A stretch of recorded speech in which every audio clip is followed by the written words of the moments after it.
What is social entrepreneurship?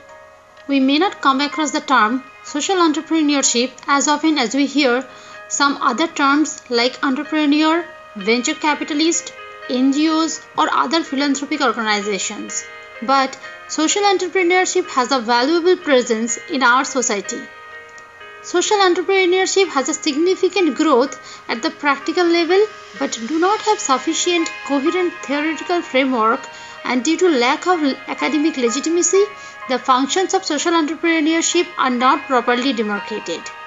As it is mentioned in the article Literature Review on Social Entrepreneurship by Johnson, defining what social entrepreneurship is and what its conceptual boundaries are is not an easy task, in part because the concept is inherently complex, and in part because the literature in the area is so new that little consensus has emerged on the topic. However, a few key definitions have emerged over the time, of which the definition by J. Gregory Dees has got the most frequent citation. He defined social entrepreneurs play the role of change agents in the social sector by adopting a mission to create and sustain social value, recognizing and relentlessly pursuing new opportunities to serve that mission, engaging in a process of continuous innovation, adaptation, and learning, acting boldly without being limited by resources currently in hand, exhibiting a heightened sense of accountability to the constituencies served for the outcomes created. From all of the scholarly definition, it can be said that social entrepreneurs tailor their business model primarily to achieve the ultimate goal of creating social values.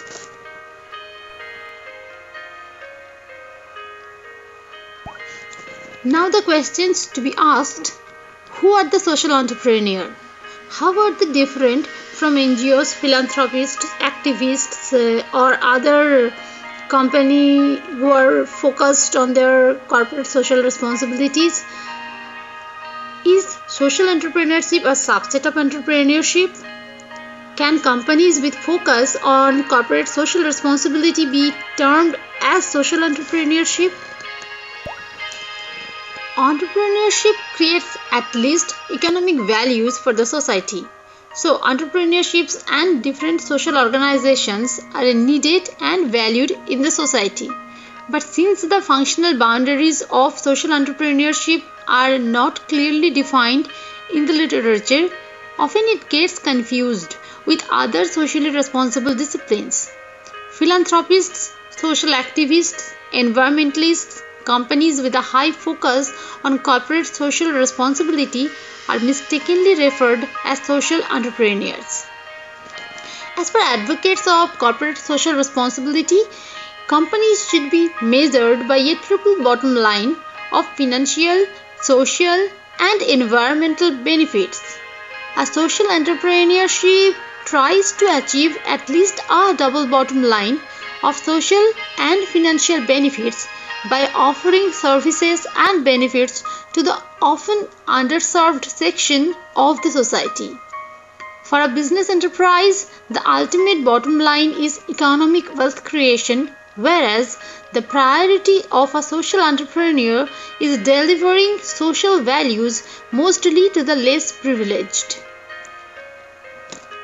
Based on the organizational practices, the diagram has been first divided into two sections: non-profit organizations and for-profit organizations. Each section has further subdivided into two sections based on the priorities of the ventures. The extreme right side represents the for-profit entrepreneurship, for example, Ben & Jerry's. Since the inception of Ben & Jerry's in 1978, it has had a strong and continuous record of environmental and social responsibility. In its most remarkable partnership program, it allows selected non-for-profit organizations to open a franchise without paying the usual franchise fees. Ben & Jerry's is a highly profitable corporation and regularly donates high value amounts to the charitable organizations. But since its main business motto is creating wealth, it cannot be termed as a social entrepreneurial venture. It's a profit driven enterprise with a focus on its corporate social responsibility. Social entrepreneurs operate within the boundaries of two business strategies: non-profit with earned income strategies and for-profit with mission-driven strategies. Social entrepreneurial ventures are at the nexus of profit strengths and non-profit culture. With the primary purpose of serving the society, a social enterprise performs hybrid social and commercial entrepreneurial activities simultaneously to achieve self-sufficiency or sustainability. The main difference between NGOs and social entrepreneurships is on their financial dependencies. In order to avoid reliance on outside funds and donations and to achieve self-sufficiency or sustainability, social entrepreneurships blend social motive and profit-generating activities and operates in intersectorial domain. A social business enterprise relies on its investors for funds only before or at the beginning of developing a project. But NGOs, to stay operational, need to continuously raise funds as most of the NGOs do not recover their total costs of their operations. The examples of financially dependent organizations are Salvation Army, Canadian Cancer Society. The examples of self-sufficient social entrepreneurs are Ashoka, Innovators for the Public, Goodwill, etc. And an example of sustainable social entrepreneurship is Grameen Bank, which is termed as social business by its founder member and Nobel laureate Muhammad Yunus.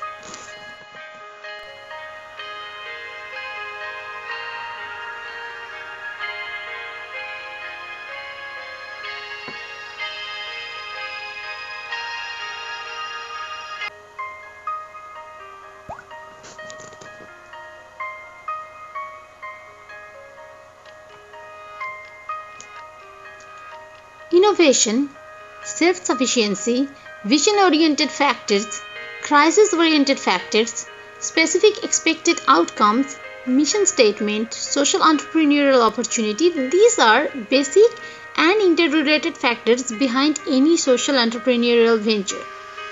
Based on those factors, the socially innovative entrepreneurs bring innovation in product or service ideas, in relation with stockholders, and in the methods of production, operation, and distribution. Thus, they introduce a new business model which generates social outcomes that helps in social transformation. Eventually, with direct or indirect employment creation, access to information and knowledge, and social cohesion and inclusion, the community and economic development happen.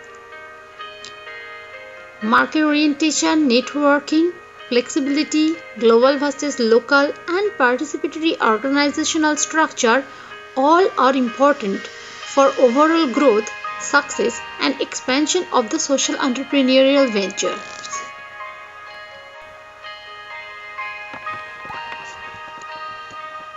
An example of a social entrepreneurship, Grameen Bank.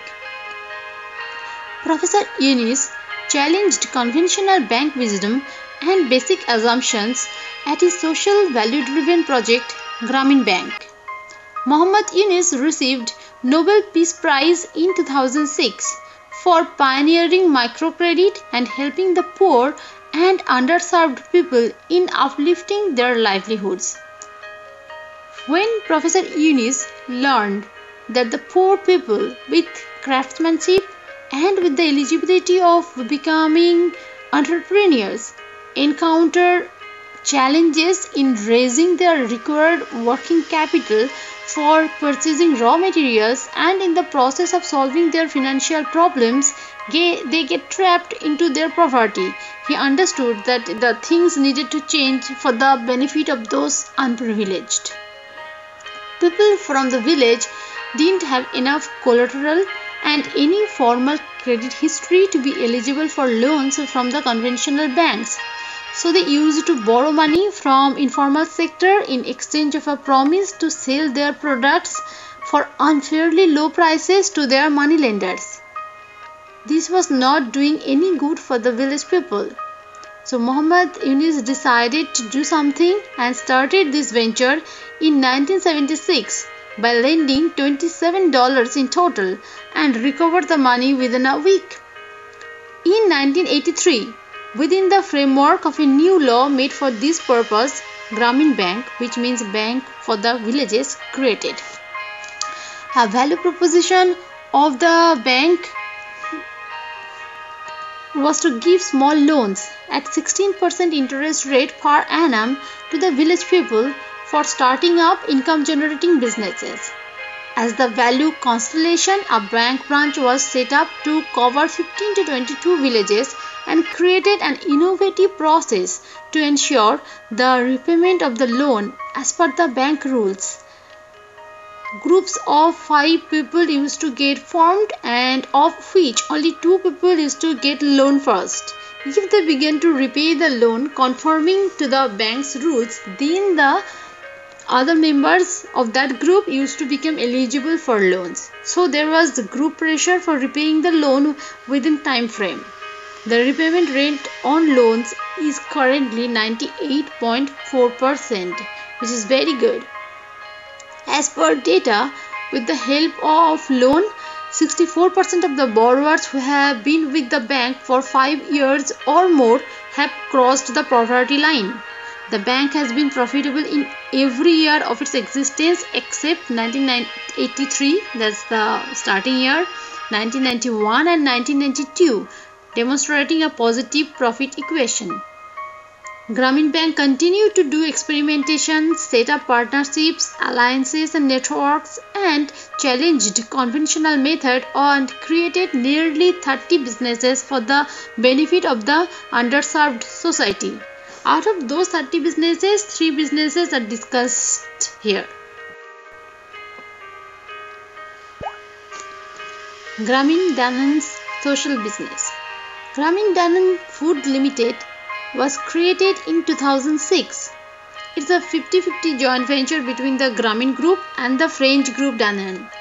For Gramin Danan Food Limited, they had to challenge the conventional FMCG model due to logistical and infrastructural constraints, but with the motive and mission to bring daily healthy nutrition to low-income, nutritionally deprived populations in Bangladesh and alleviate poverty through the implementation of a unique proximity business model. They found alternative to the conventional retail distribution model. Gramin ladies, that is women from those villages, got employed to sell Shakti Doi, that's the yogurt they were selling, visiting almost 200 houses every day. Telenor and Grameenphone. The Norwegian incumbent telecommunications company Telenor and the non-profit company Grameen Telecom partnered together and formed phone company for social value enhancement. People in the villages could not always afford high-priced mobile phones. So this partnership company offered an unique value constellation to the village people.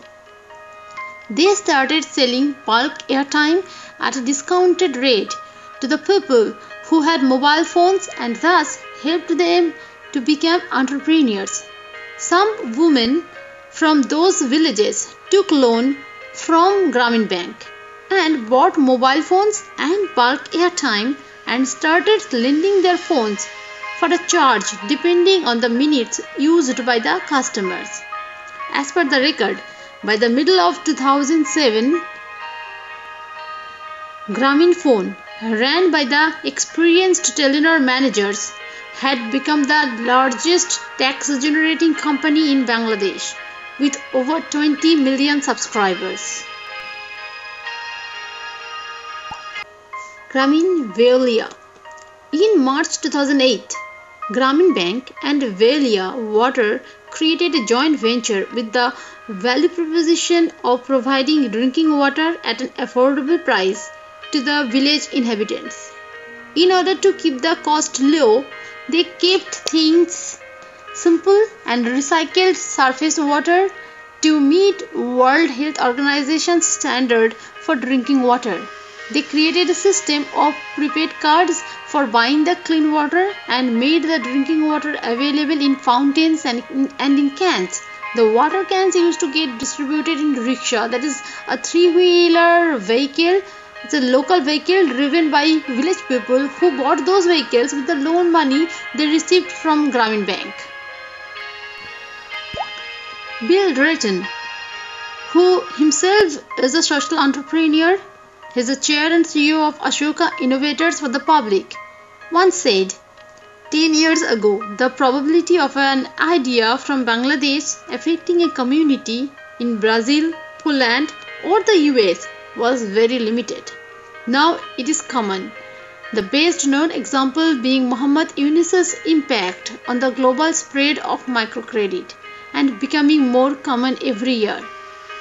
This quote says a lot about Grameen Bank and its effects.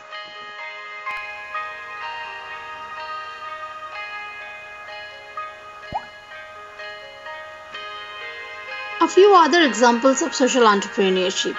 The Bromley by Bow Center. The Bromley by Bow Center was created by Andrew Mason, the then United Reformed Church priest in the Bromley by Bow area of East London in 1984. Joining the church as a priest, he understood that there were resource and other problems in the church and in the neighborhood area. In order to tackle the crisis at that church and the neighborhood community, he adopted the policy of openness and inclusion. The underused buildings of the church were laid open for creative and other good uses. The church, which was lacking resources once upon a time, now have a £1.4 million health centre of high standard.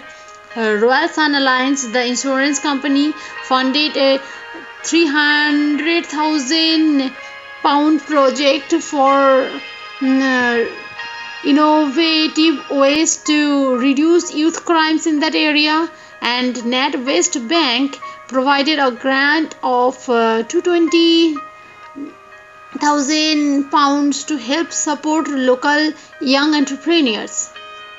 This one another example, that's Ashoka Innovators for the Public. The Ashoka Innovators for the Public was founded by Bill Drayton in 1980. It is a non-profit organization based in Arlington, Virginia, USA, and operates in over 70 countries and supports the work of almost 300,000 social entrepreneurs who elected as Ashoka Fellows. Ashoka provides startup financing, professional support services, and connections to a global network across the business and social sectors.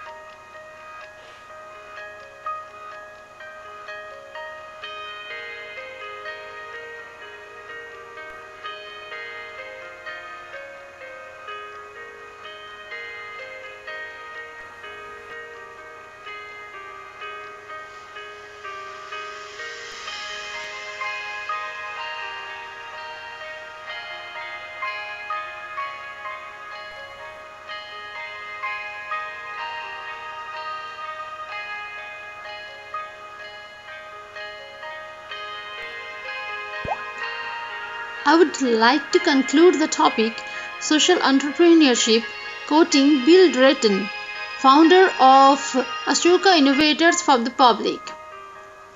Whenever society is stuck or has an opportunity to seize a new opportunity, it needs an entrepreneur to see the opportunity and then to turn that vision into a realistic idea and then a reality and then indeed the new pattern all across society.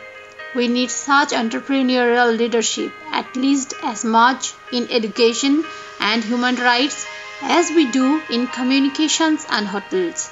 This is the work of social entrepreneurs.